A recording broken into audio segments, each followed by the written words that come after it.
final session of the day coming up, and it promises to be another really interesting and fundamental one. As before, I will just introduce the chair to the session, who, of course, is Dame Colette Bowe. Dame is a former, apart from many other things, president of the VLV, but also, of course, a former chair of Ofcom, with a distinguished career across lots of public and private appointments. So I shall just hand over to Colette to introduce. I welcome our team, but I'll let Colette handle the introductions. Thank you very much indeed.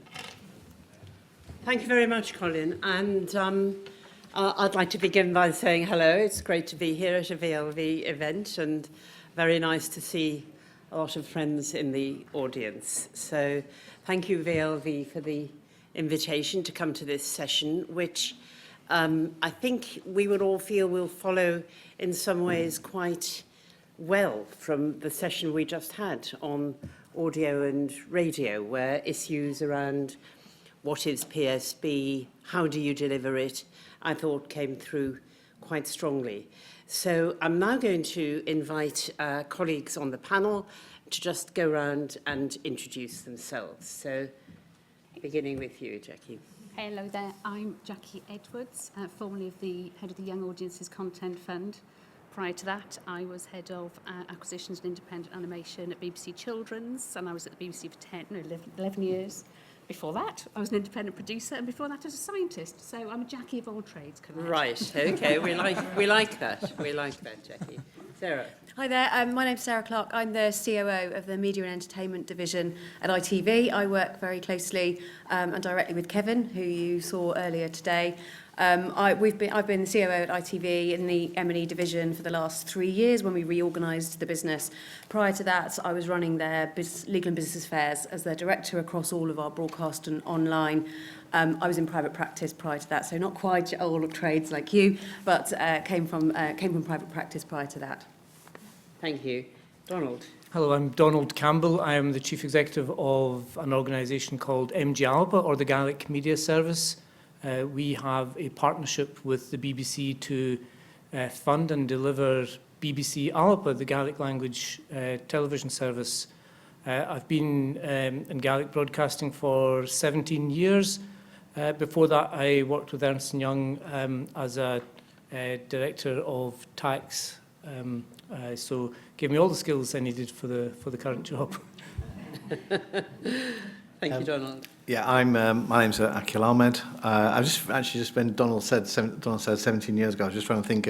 I did a programme with Gaelic Media Service, actually, with money, so they're very good at giving you money to make programmes. But no, as it says up there, I've been the head of religion at both Channel 4 and the BBC. And now I left the BBC a few years ago. I've got my own production company, currently making something in development with the BBC, and do lots of other things, working as a consultant in broadcasting communications.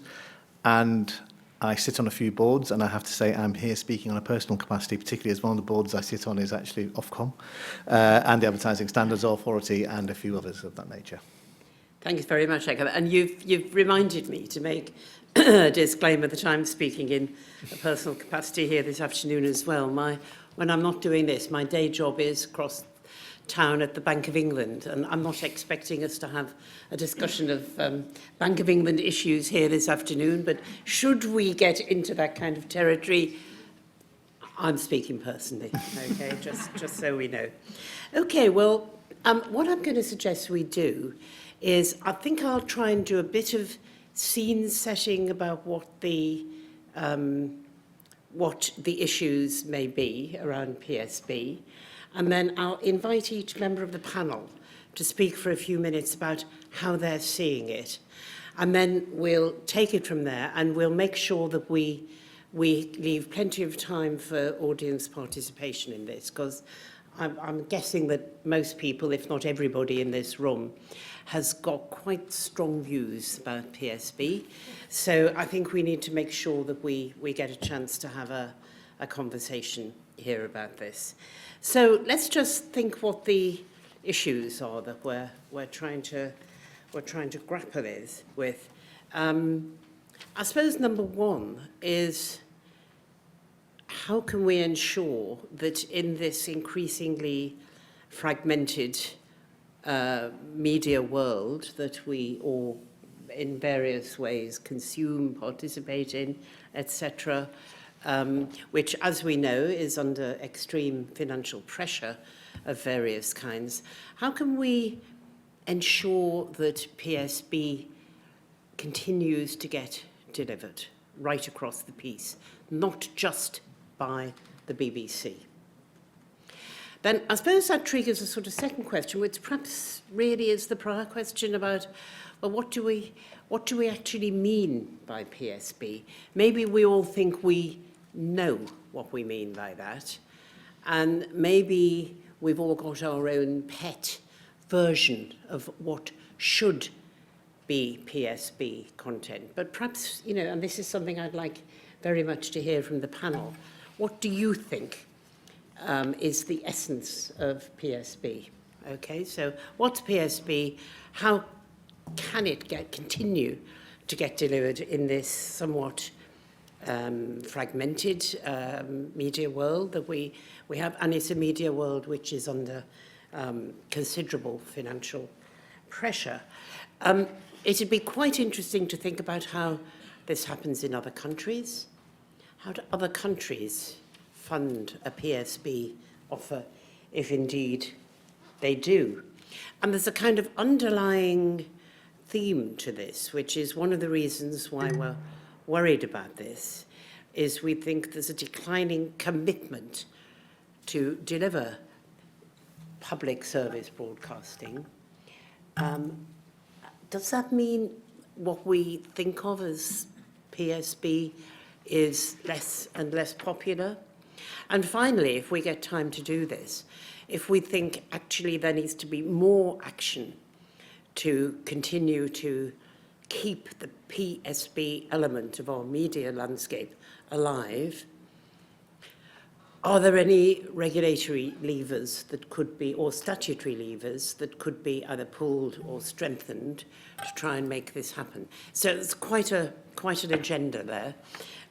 So having sort of sketched that out, I'm now going to turn to the panel and ask each panel member to just say, you know, give us a few minutes on your perspective on the issues I've just laid out. So, Jackie, if you'd like to begin.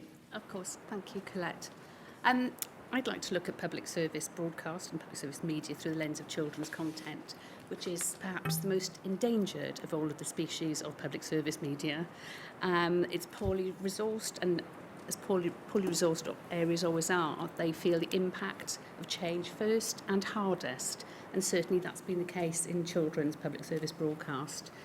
We had a terrible start to the century with the Communications Act of 2003 that removed the quota obligation on commercial public service broadcasters. It was also surrounded by things like the removal of the television tax credit, restrictions around advertising on children's programmes. So it wasn't happy times, but then alongside this, we had the rise of the streamers like Netflix and the video sharing platforms like TikTok and YouTube. So it's become a perfect storm. And so the market failure by 2018 was so bad that the Conservatives decided to do something about it.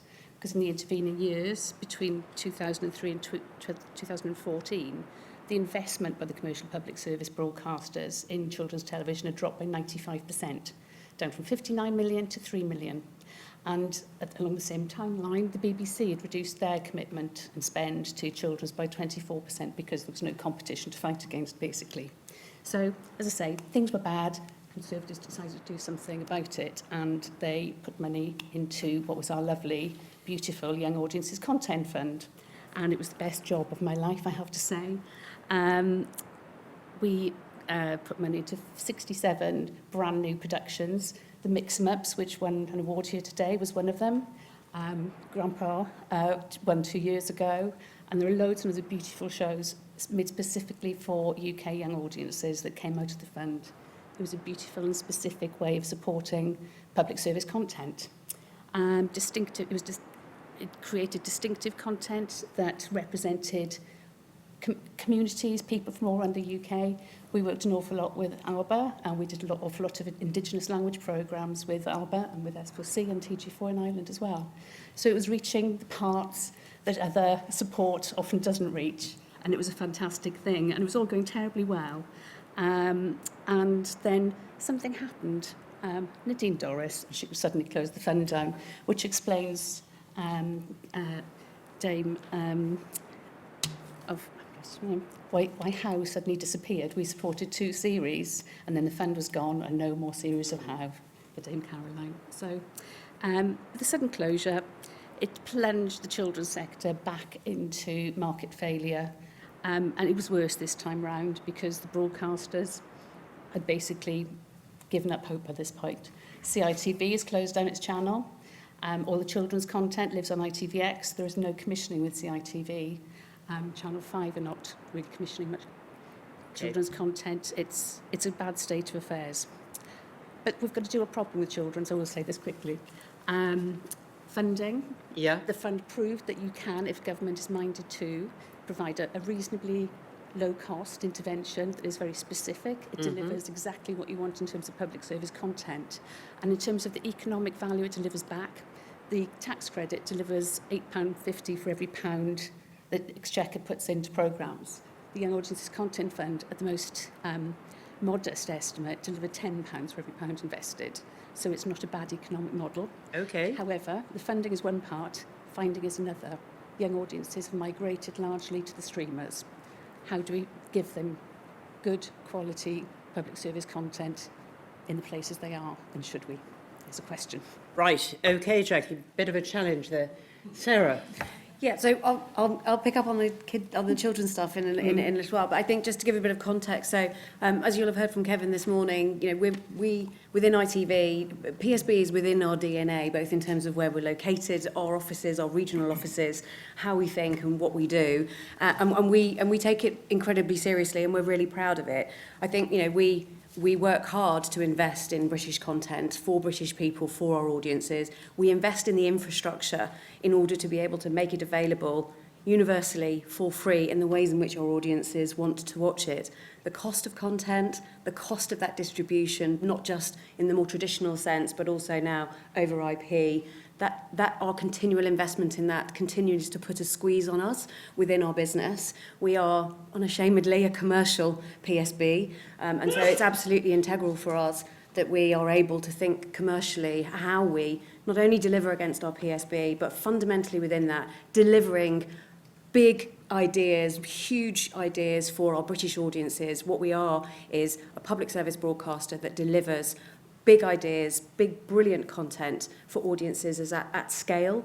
That creates commercial challenges for us in terms of some of these areas where we have fragmented audiences, such as children's television, where the audiences are disappearing and moving in a much more quickly fragmented way than perhaps other audiences. And so for us, when we look at the brutal economics of some of that programming, it is really challenging for us to stand up a commercial case. Something like the Young Audiences Content Fund allows us to think differently. Our investments can go down. We do absolutely everything that we can with that commercial lens about how we deliver most broadly around PSB, not only in terms of our big audiences of scale, our big Saturday night entertainment that brings families together and of which we're well known and well regarded, but also, you know, we do make we have got a children's offering on ITVX. We're trying to make that available in the ways in which children want to, young adults want to receive it. So on demand, not necessarily scheduled linear television. Yeah. It's free, it's curated in a way in which they want to receive it, but it absolutely is a challenge for us when we look at the commercial assessment of that. And I think in relation to the other areas that we're going to talk about, you know, beyond, as I say, the big mass audience and the regional and national and international news, when we're looking at areas of religion and science and the arts and things, I think for us, it's going to be challenging for us to really commission directly into those niche areas and those niche audiences. But what we're able to do and what we do and we work really hard to do is weave that in to our content, whether that's through our soaps and our stories, through our daytime magazine shows, through the current affairs output that we provide. We work really hard to make sure that the way that we provide that perhaps doesn't get captured by the Ofcom quotas in terms of how we directly return content, but absolutely delivers against our PSB remit. And I think, when we talk about, I think there's a bit towards the end of the last conversation, when we talk about what is PSB and how can we continue to deliver it, I think it's really important for us to think about the ecosystem of PSB rather than individually the BBC or ITV. I think it's really important that we need to consider it in the round and be really clear about what each of us is able to provide and best placed to provide in its context. So I'm really excited about being here to talk it through. Okay, Sarah, thank you very much. Donald, give us a perspective from MG Alba. Yeah, thank you. So I'm going to start with your last question of that. I'm going to look give the big picture globally. So there are about 6,000 languages. About half of them are endangered, according to UNESCO. And there are broadcasting systems for some, a very few, I have to say, and there are content provisions for others as well. So, for example, the Maori language in New Zealand, which has about 50,000 daily speakers and about 180,000 people with skills, but but targeted for 1 million people with skills by 2040. They have a broadcasting system. They have the Maori Television, or Whakata Maori, supported by a fund as well. In Spain, you have the Galician, Basque and Catalan languages, which actually in the case of Galicia and Catalan are not minority languages, but majority languages. So they have a regional approach. Same in the Netherlands with Frisian, for example, with Omroep in the Netherlands. And here in the UK, we have indigenous languages, minority indigenous languages, which include Welsh, which is the largest by far, Irish, Cornish, Scottish Gaelic, and Scots and Ulster Scots in the media bill, you may have noticed as included in the media bill as well. The UK has got 2 broadcasting systems for minority languages. One is for Welsh with S4C with very well developed provisions, and for Gaelic, which exists but without the same kind of well developed provisions, which is why we are advocating amendments to the media bill at the moment.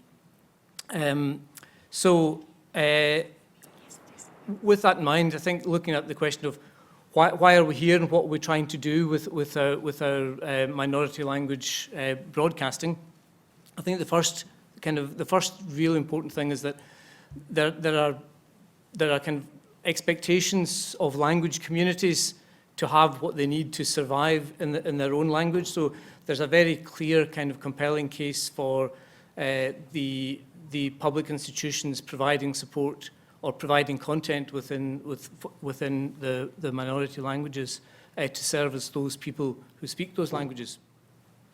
And that's a very, very important part of the PSB Compact.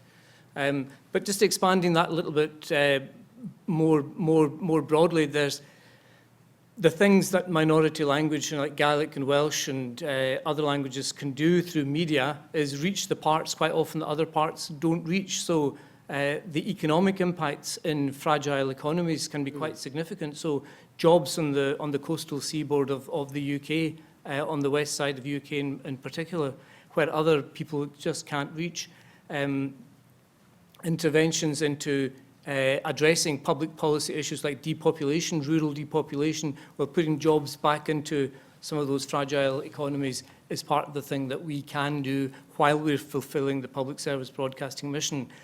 So there's an intersection with quite large public policy areas, which brings us into areas like, Jackie mentioned the Young Audiences Content Fund and those kind of wider ambitions for the UK that intersect with our own kind of Gaelic language objectives. And finally, there's the whole thing about, is it market failure or is it market facing? There is an element actually which is market facing, and you might be surprised about that, but some of the content that we commission and have made attracts national and international audiences as well. And at the moment, there's a drama filming in Harris in the Western Isles in the most beautiful setting possible, which has got significant commercial investment in it and will be available early next year on screens in the UK and abroad. So, Donald, thank you very much indeed. Just one little question before we move on to Aaqil. Can you give us a feel for how many Gaelic speakers there are that you aim to... How many people speak in Gaelic? there are, according to the last census for which we have data, which is 2011, there were 57,000 speakers with the full set of skills, and another 30,000 with some skills. Yeah, okay. And we think that's kind of changing quite a lot because of education through the language now, which wasn't available, so commonplace back then. And also some of our digital efforts, we're kind of reaching about 50,000 people a week with our language learning apps and services. Great. Well, that gives us a sense of, let's just put some proportion around this. Thank you very much, Donald. Aaqil, you're going to talk about a different aspect of PSB. I hope so, yeah.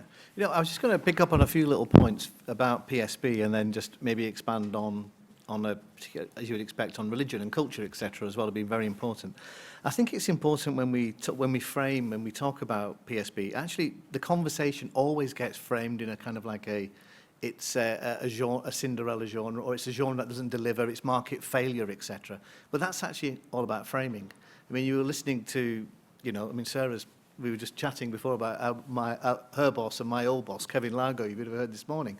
Well, Kevin I remember Kevin said something really important to me. Well, he had one funny little thing. He goes, think of yourself as Ofcom porn, Aaqil, as the Commissioner for Religion and etc., which I thought, at the time was a bit funny, but now it's even more funny when I have a role with Ofcom.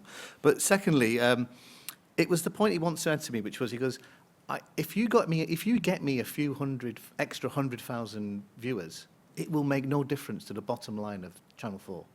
He goes, but if you don't bloody deliver me impact, if you don't win awards, if I can't put you on the front cover of the annual report, which we did a couple of times, if we can't have huge billboards and put the programming in prime time at 8 or 9 p.m, that's failure. So it's actually how we framed PSB there at Channel 4 at that particular point, the kind of programming that I was making.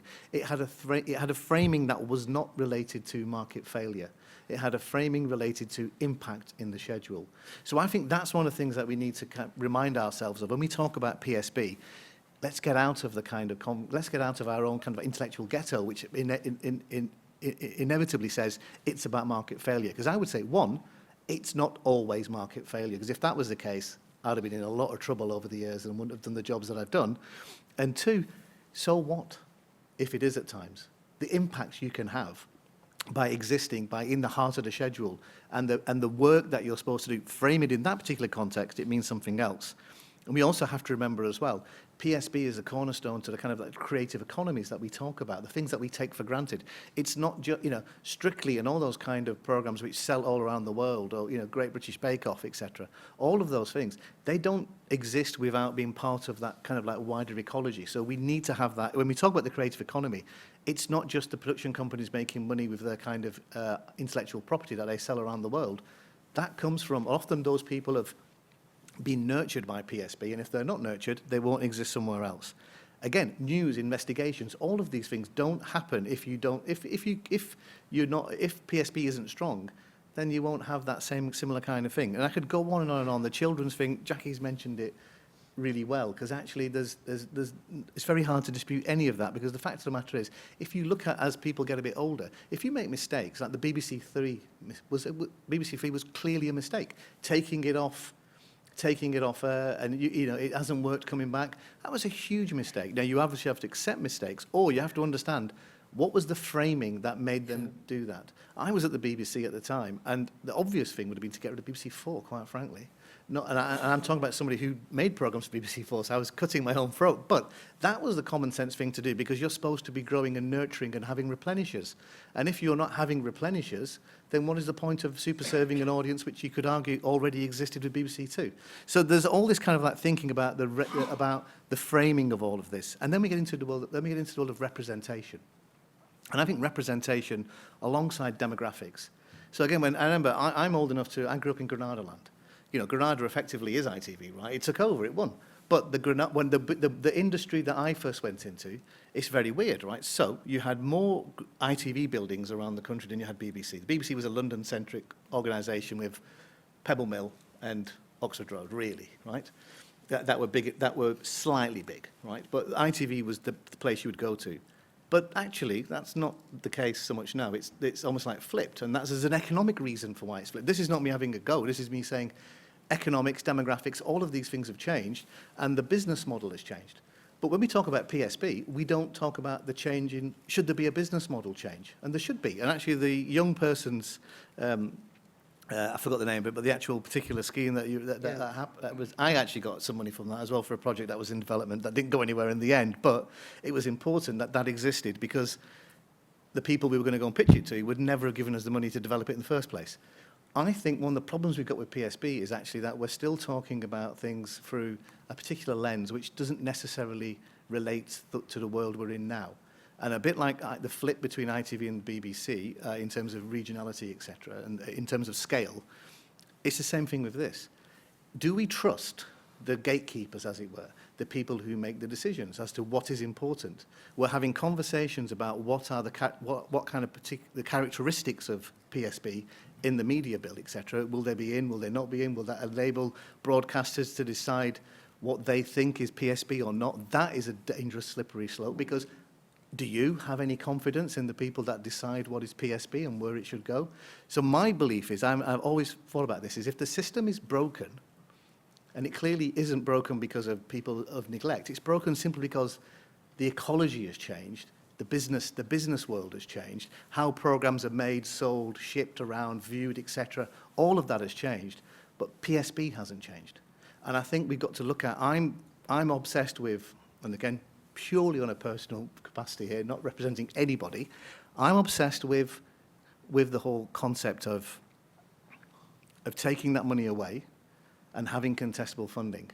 Because if you have a situation where ITV, for instance, right, they make a very good, a documentary that, quite frankly, could have been made 25, 30 years ago about somebody going to Mecca, right?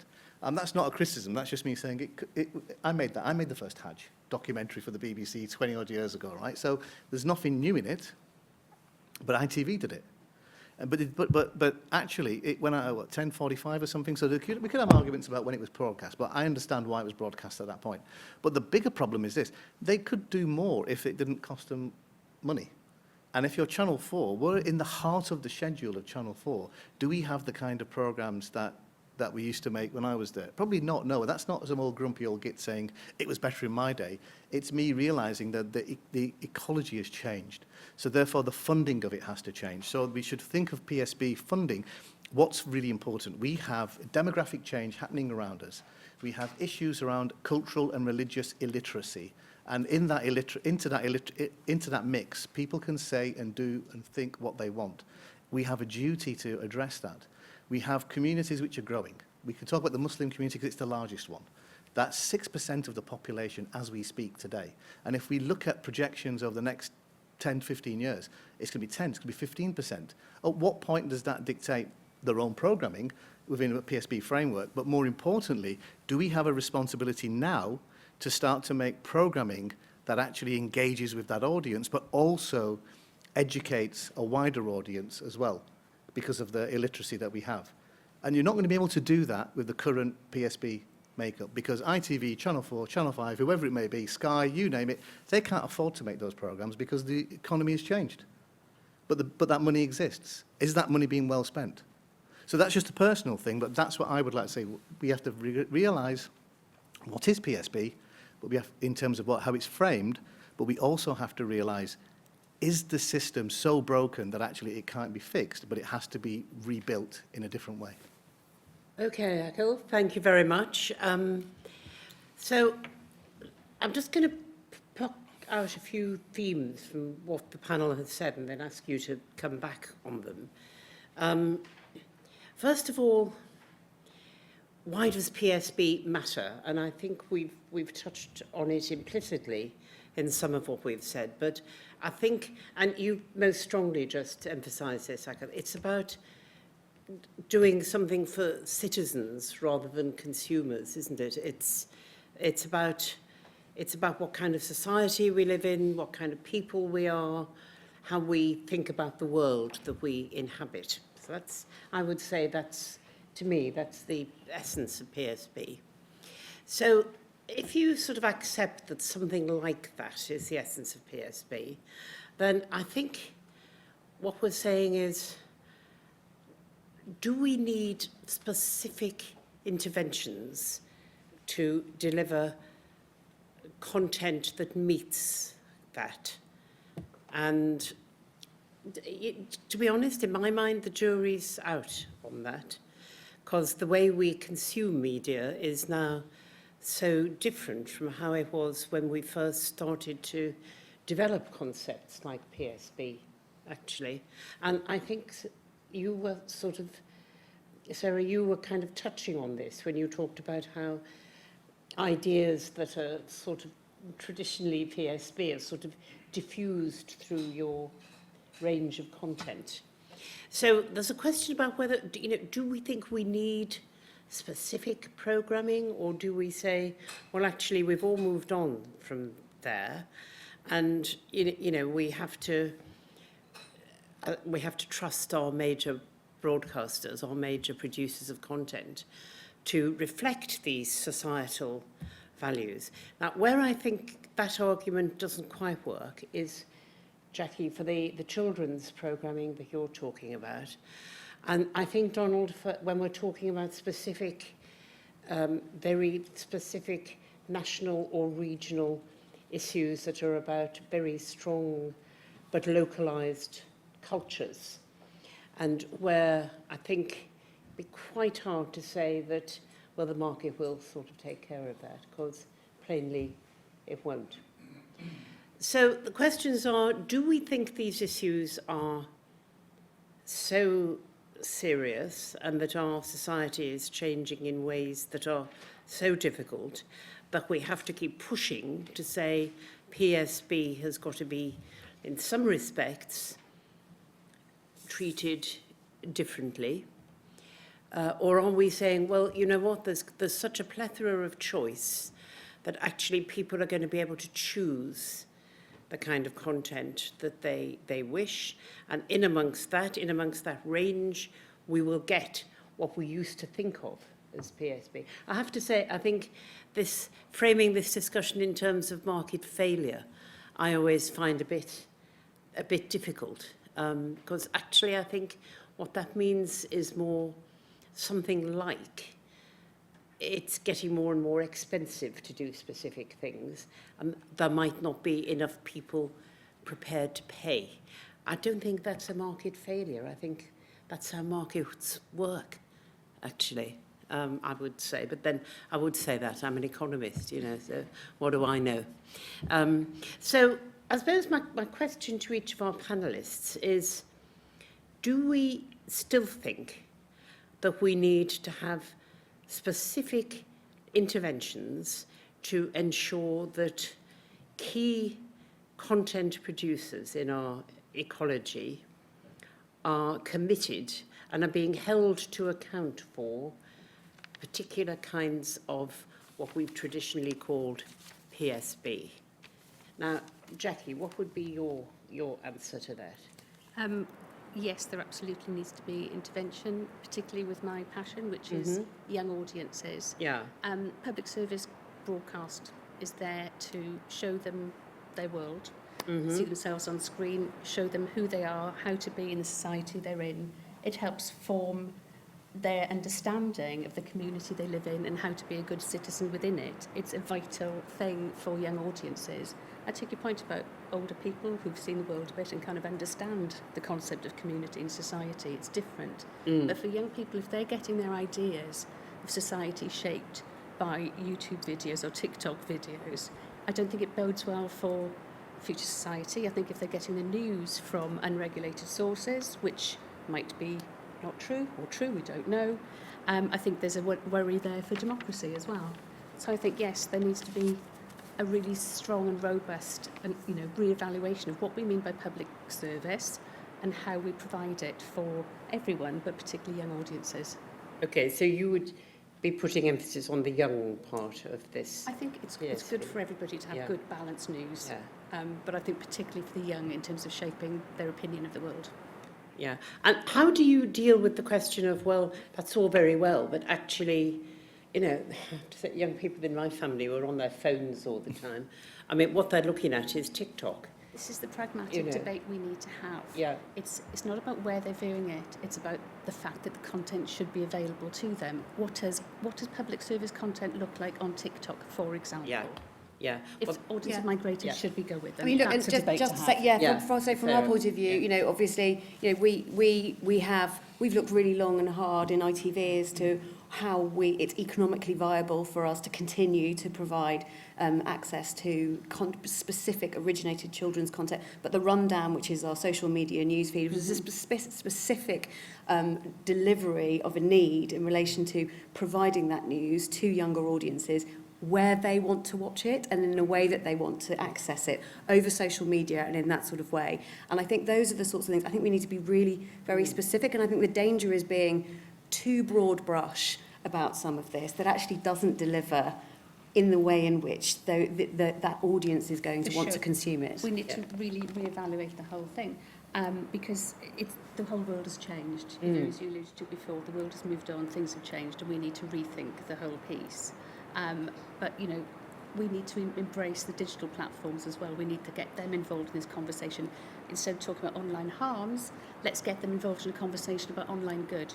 Yeah. And how they can surface this content for young audiences and everybody. I don't think that's a dichotomy, by the way, Jackie. I wouldn't say instead of talking about online harm, because frankly, online harm is with us and it's a big thing, but there is an additional thing. Conversation, yes. Donald, can I ask you, I mean, how has Alba embraced this idea of working with the digital delivery mechanisms for the kind of content that you typically produce and which, as you've so persuasively said, is very important for your community? So I would say that we're in the middle of trying to embrace it. I don't think we've succeeded. I think we changed our terminology quite early on. So we started talking about multi-platform and digital first and digital and I think we kind of, if I'm being self-critical, almost persuaded ourselves that we'd done the job by changing the vocabulary, and it was just not true at all. So setting some money aside to do specifically things that are not going to be on linear first or that might be on iPlayer first is a big part of that, and I think it's. Maybe one of the quandaries for PSB, in a sense, is, or maybe our end of PSB, the non-commercial end of PSB, is that there are people out there who are becoming celebrities in their own name on TikTok, for example. Yeah. And we kind of looking at that and thinking, gosh, they speak our language. So there's a Gaelic speaker on TikTok, and they're really punching out in the US, and they've got a little bit of Gaelic in their stuff, and we kind of look a little bit enviously at that person and thinking, should we partner with this celebrity person to get our mission? And it's actually a harder thing to kind of. It shouldn't be that hard, but it's actually changing your mindset to think that if this person is doing a job and it is a celebrity-led thing on TikTok, then we should probably be surfing that wave alongside that particular person. So it's getting your mechanism changed to kind of ride the surf with those peoples without selling your soul to. Yes, we have a public service mission and we must do certain things that we have to do, but don't be too proud to be in a partnership with other people who are going to actually potentially look at us and think, I'm going to use you as a stepping stone in my career. And that kind of flip, when your thing's flipping about, to think, this person's going to use Alba as a stepping stone to get them where they want to advance their personal brand and not my brand. So we kind of just need to get with the programme on that, I think. I think we are. I think we're making strides towards that. I'm very interested you put that all like that on, because, I mean, I think what this is telling us is maybe how we think about this has got to change. And when you say, should you mind about people that want to use you as a way of advancing their career, well, you know, we all know this is this is what happens in this industry, isn't it? You know, let's face it, you know, people, you know, they go on strictly, you know, because actually that's going to, you know, give them a public profile, you know. So I think the idea of influencers on TikTok who are speaking Gaelic is, you know, that's quite a powerful thought. And it is making me think maybe the kind of models we have in our head, which is there's a thing called PSB, and it's good for you. It's like, you know, eating broccoli or something. And what we've got to do is make sure we have plenty of, you know, ways in which we sort of make people consume broccoli. You know, well, maybe there's other ways of thinking about it, you know. So the most successful TikToker in Scotland last year is the front of our language learning media on Instagram it is. And, you know, so one of his small videos on words that exist in Gaelic that don't exist in English, so that had 2 million views quite recently. So that's a lot of viewing time. I know it's not everything that PSB is about, but it's interesting that something has got that kind of reach, you know. And tell us a word in Gaelic that doesn't exist in English. Well, there's a word tuirg. Tuirg is that dry patch of weather in between when it's been raining and it's now dry, but it's just about to rain. It's very important words where we come from. We need a word like that in English, I think. Tuirg. Yeah. Tuirg. Yeah. Okay, we're all going to sign up for this language channel yeah. now. Okay. Aaqil, what do you think about this? You know, when I'm on this topic of, you know, if we're serious about PSB, do we have to get serious about delivery channels, digital, breaking away from thinking about long-established traditional models and change something in our heads? Yeah, we do. It goes back to that point I made about how you frame it, and how you frame PSB, and how you frame what real success looks like. Yeah. You know, if ratings are down full stop across all broadcasters, then I don't see why, you know, we don't suddenly stop making other programs because the ratings are down. But it's actually very easy to just kind of like talk about PSB.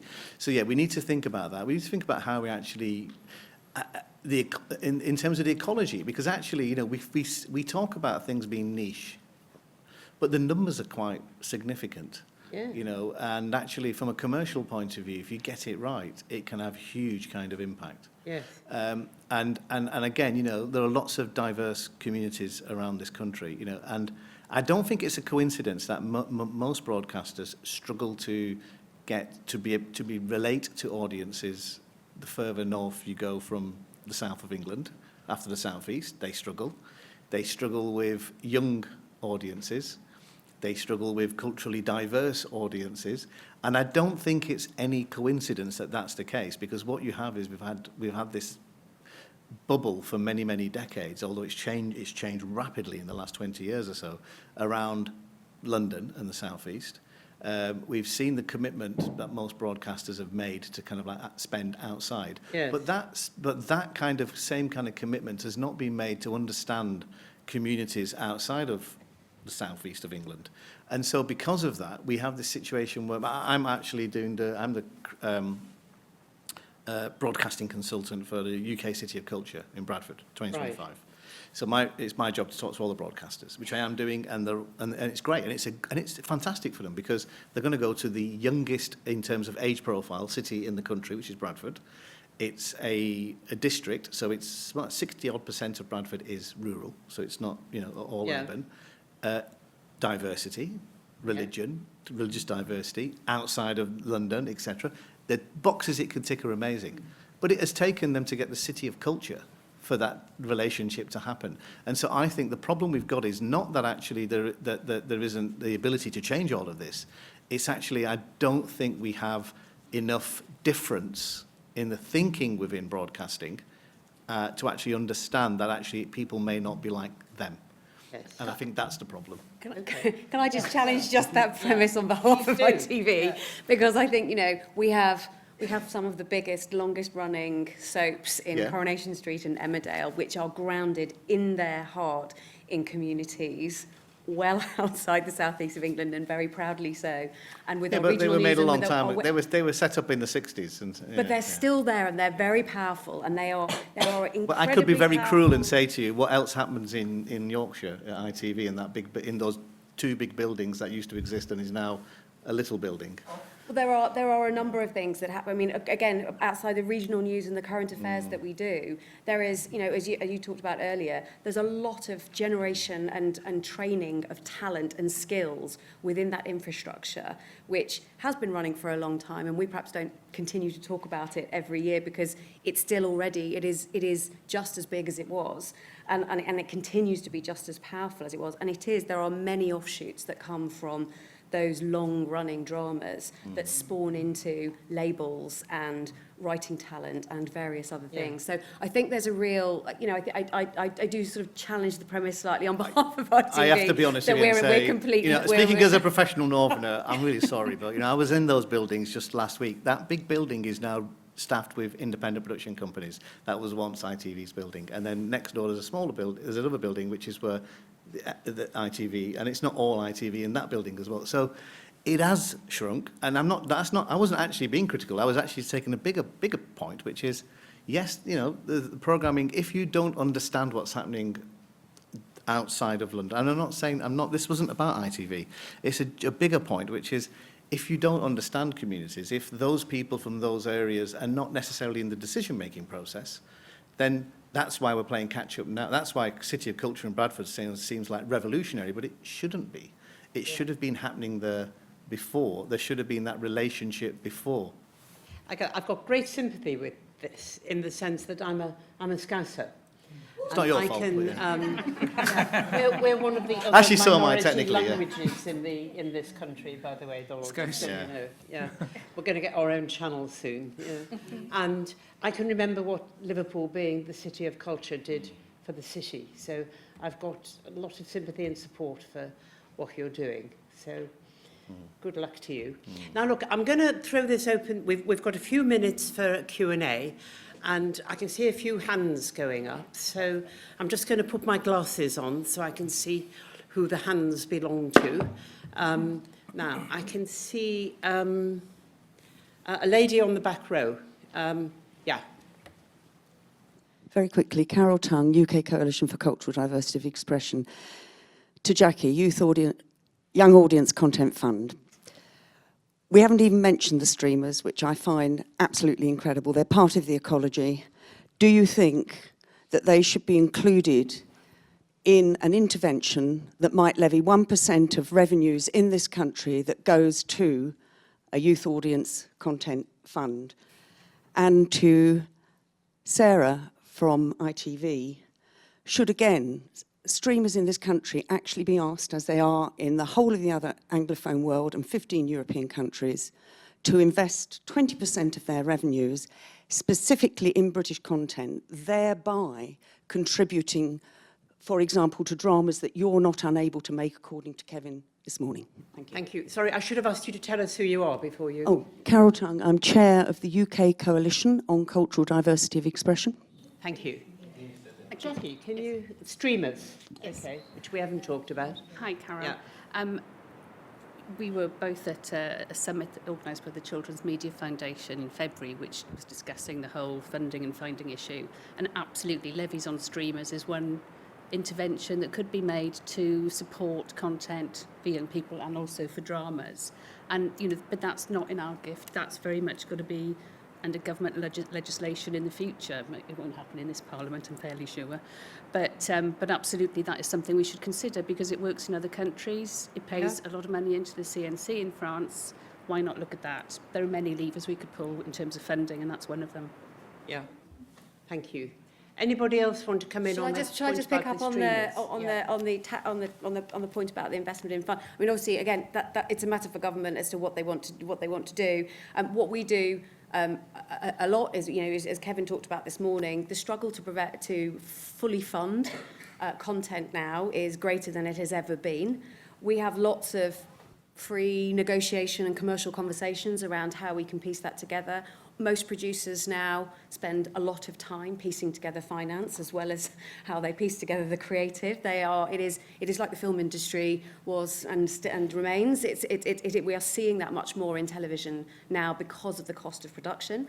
Some of that, I'll be honest, is driven by previous policy interventions to drive competition for the PSBs. Yeah. So, the high-end TV tax credit has generated a huge amount of business, but the consequence of that, and hopefully unintended consequence of that, is the cost of all of these has gone up so significantly that it's becoming much more difficult to fully fund, and you have to find a patchwork. Whether that's through government intervention in terms of requirements and quotas and original content, and or us working together and finding commercial solutions to sharing that commissioning process. I leave it for government to decide, but it's definitely something we're involved in all the time. And now it's not just exclusive to high-end scripted content either.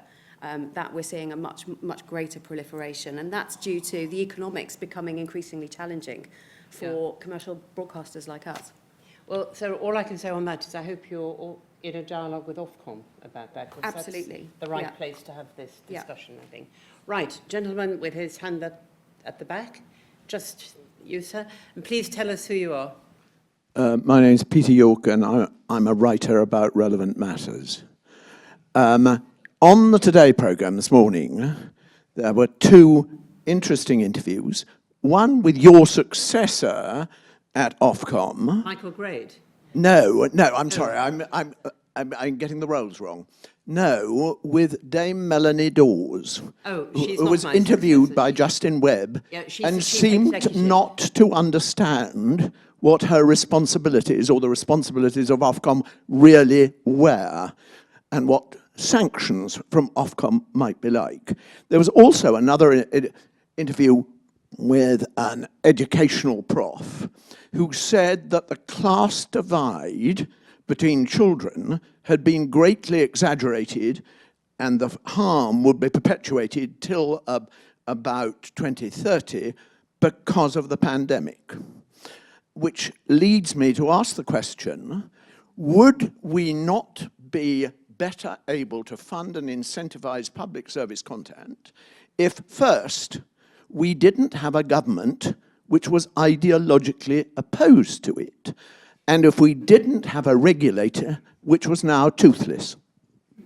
Right. Well, on the first of those questions, I'm going to say, if you want to talk about the government, I don't do politics. I don't know whether my colleagues on the panel do, but politics. I don't do... It is politics. Sorry, I don't do politics, what I'm saying. My colleagues on the panel might do. As for the regulator, I didn't hear the segment that you described with Melanie Dawes. I don't think Ofcom is toothless at all. And we can have a discussion about that. Okay. But I promise you, it's not like that. Does anybody want to respond to? I agree with you, Peter. I do. I mean, there's not a will in government towards public service broadcast. We know the way that they've gone at the BBC. I mean, I think that the Young Audiences Content Fund was such a gift to the production community, to broadcasters, and more importantly, to young audiences. And they took it away. They were supposed to evaluate it fully before making a decision to close or continue, and it was shut with no notice. And it was a tragedy because it did revivify the whole children's media landscape in the UK in a really beautiful way, and including kids from all over the country seeing themselves on screen for the first time in years and years. There's no will with this government to perpetuate anything like that. We need a new government. Anybody else want to come in on this? I'm not going to comment on the new government, but I think the media bill is incredibly important, and it's incredibly important that we move through now in terms of the implementation, that it's robust, that it's agile and flexible enough to provide the protection to the PSBs moving forward for the next 10 years. And I think that's really important for us. It's a really fundamental part of our decisioning in renewing our public service licence. I think that's going to be really fundamental. And I think the PSB review later this year is going to be an important dialogue as to what we do, how we do things, how we make this live and breathe and thrive, not survive, but thrive. And that's going to be really challenging and a really difficult conversation, but I think it's something that we really need to have. Thank you, Sarah. And yeah, so You do politics. in my free time, I'm not going to hear if that's okay. So on the media bill thing, it's nice to see colleagues from Ofcom here as well, and you have a lot of work ahead of you because the media bill actually asks you to do quite a lot, including determine the sufficiency of minority language content across PSB. So that's a big piece of work which you're being asked to do. I think one of the things that was lost in the whole episode with the Young Audiences Content Fund for me is the opportunity to evaluate how, as a policy intervention, it could be sustained and in fact act as a model for other things as well, because we've talked about the kind of, I think, Aaqil, the fact that sometimes people who are broadcasters, we have a small number of people who mediate, get a lot of content for a lot of people, and actually what the Young Audiences Content Fund did in a very clever way was create another dynamic within that whole area, which allowed a different route or a different way to get content funded and different ideas taken forward, particularly those with impact. And one of the things that we don't have in this country that they do have in other countries is a greater number of vehicles like the Young Audiences Content Fund to enable things to happen. So in Ireland, for example, my colleagues in the Irish language broadcaster have 3 separate funds that support their programming, all of them with their own kind of mission, but each of them have got an understanding that they want to strategically collaborate and to make something happen.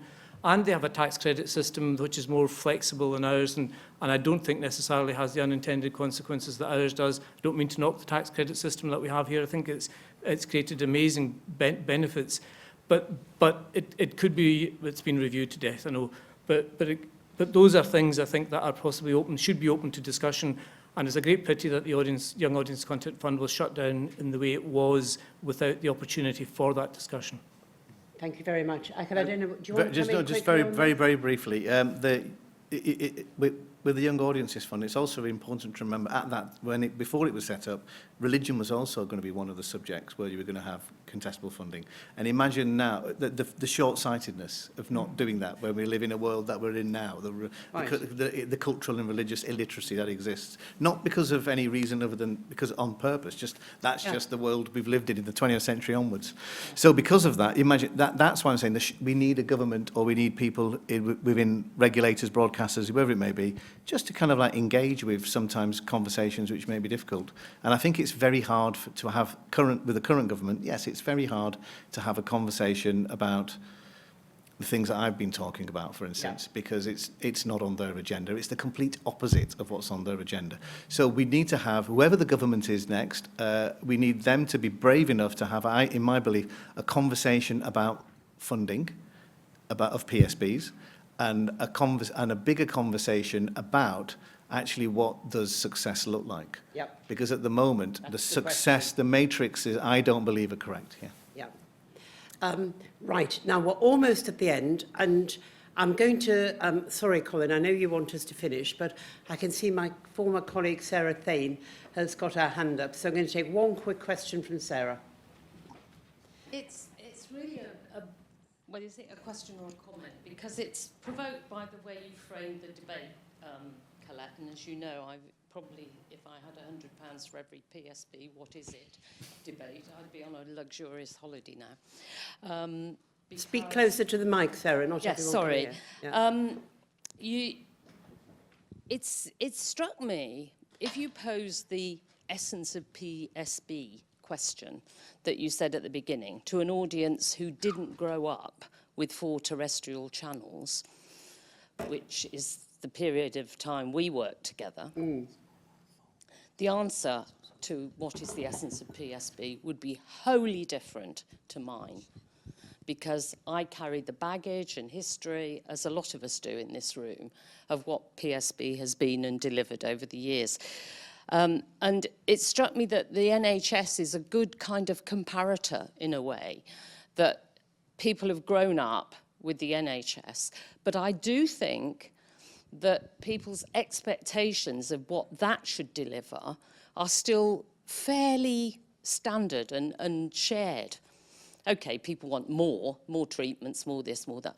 But I do think amongst a generation that has come along behind us, or 2 generations, a generation and a half at least, there is less consensus about what public service broadcasting is and less understanding. And I think we have to start, you know, way from a different direction now, looking at how you distill what is best and non-negotiable for the greater good of society, for democracy, for citizens, and for culture, and how then to engage people in framing that in the debate. Because I think there's so much less comprehension of what people who are real enthusiasts in this room mean by PSB than the general populace. Yeah, Sarah, very well put, if I may say so. On that note, I'm going to draw this session to a close. I know we could talk about this for hours more, but we have to finish at this point. I'd like to ask you please to thank the panel.